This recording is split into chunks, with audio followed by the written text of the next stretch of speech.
Assalamualaikum warahmatullahi wabarakatuh. Sobat Kicomania dimanapun Anda berada, jumpa lagi bersama channel saya Pemklub. Banyak pertanyaan yang masuk ke saya, kenapa murai batu hanya pasang badan saja? Menurut saya ada beberapa faktor yang menyebabkan murai batu pasang badan saat di trek atau dilombakan. Faktor yang pertama adalah kurangnya birahi. Karena kurangnya birahi, maka murai batu hanya menunjukkan sifat fighternya saja. Settingan pada murai batu juga belum pas. Biasanya masalah ini terjadi pada burung muda ketika di trek. Sering saya bilang, murai batu yang di trek jalan tidak jaminan ketika dilombakan juga jalan, karena ada murai batu yang di trek cuma diam saja, tapi pas dicoba kelat beran mau kerja. Ada murai batu yang di trek enak buang isian, pas dibawa kelat beran burung hanya diam saja. Ada juga yang kerja tapi hanya ngukluk saja. Ada juga murai batu yang ketika di trek hanya pasang badan saja, tapi pas dibawa ke lapangan burung mau kerja. Murai batu yang umurnya masih muda dan belum mapan dari segi mental dan settingannya belum pas.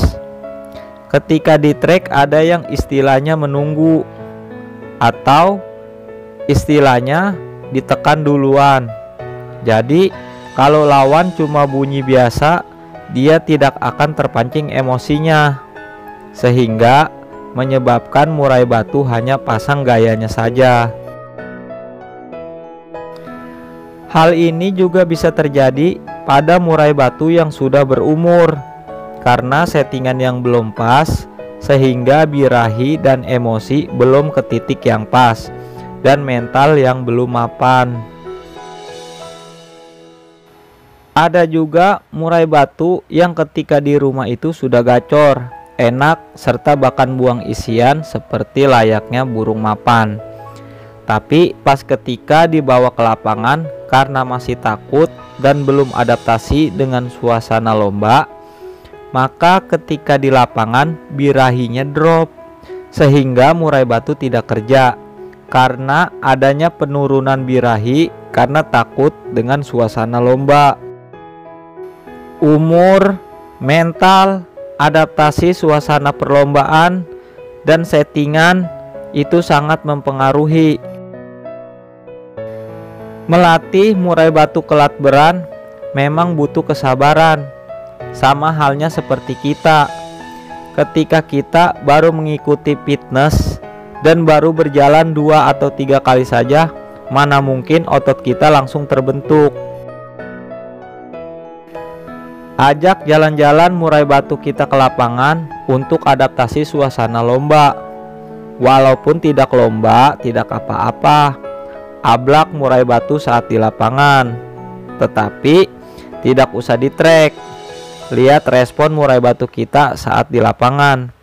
Apakah sudah menunjukkan sifat fighternya dan mau ngerespon terhadap suara murai batu lain. Saya pun sering melakukan hal ini. Hitung-hitung kita ngopi sama teman-teman, dan saya ingin melihat respon dari si murai batu yang saya bawa.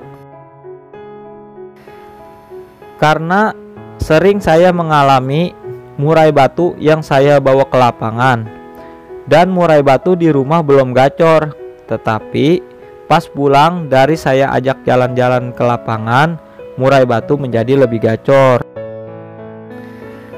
Faktor yang kedua adalah terlalu tinggi settingannya, yang diakibatkan naiknya emosi saat bertemu lawan, sehingga murai batu tidak fokus untuk berkicau atau istilahnya nahan. Terus solusinya apa? Dan bagaimana kita tahu penyebab dari faktor apa yang sudah saya sebutkan tadi. Langkah pertama adalah kita lihat dari settingan yang kita berikan. Jika settingan yang kita berikan terlalu rendah, maka naikkan secara perlahan, dimulai dari ekstra puding jangkrik. Misalnya yang tadinya kita kasih 55, kita berikan jadi 77 sampai kita menemukan jumlah jangkrik yang pas. Perawatannya pun harus kita sesuaikan.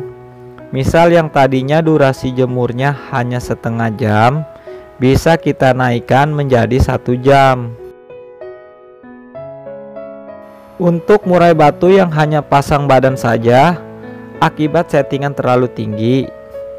Nah, jika settingan kita terlalu tinggi, misal kita berikan jangkrik 10-10, maka kita turunkan secara bertahap. Misal menjadi 77 sampai ketemu pasnya. Nah, jika yang menggunakan settingan jangkrik 77 tetapi memakai full kroto setiap hari, maka yang kita kurangi adalah pemberian krotonya. Kurangi secara bertahap. Misal yang tadinya setiap hari jadi seminggu 2 kali. Sesuaikan juga perawatannya dengan karakter murai batu yang kita rawat, yang sudah saya jelaskan di video sebelumnya.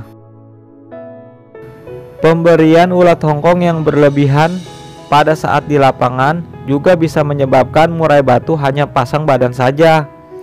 Sesuaikanlah pemberian ulat hongkong pada karakter murai batu yang kita rawat. Jadi kesimpulannya adalah kita harus mengamati dulu faktor apa yang membuat murai batu kita hanya pasang badan saja saat di trek maupun dilombakan. Setelah kita bisa mengamati, barulah kita lakukan tindakan dan perubahan pada settingan dan pola perawatan. Oke sobat kicau, mungkin ini saja yang bisa saya sampaikan. Semoga video ini bermanfaat buat kita semua. Setiap perawat burung mempunyai trik dan caranya masing-masing untuk menjadikan burungnya berprestasi. Selamat mencoba dan selamat mencetak burung juara. Wassalamualaikum warahmatullahi wabarakatuh.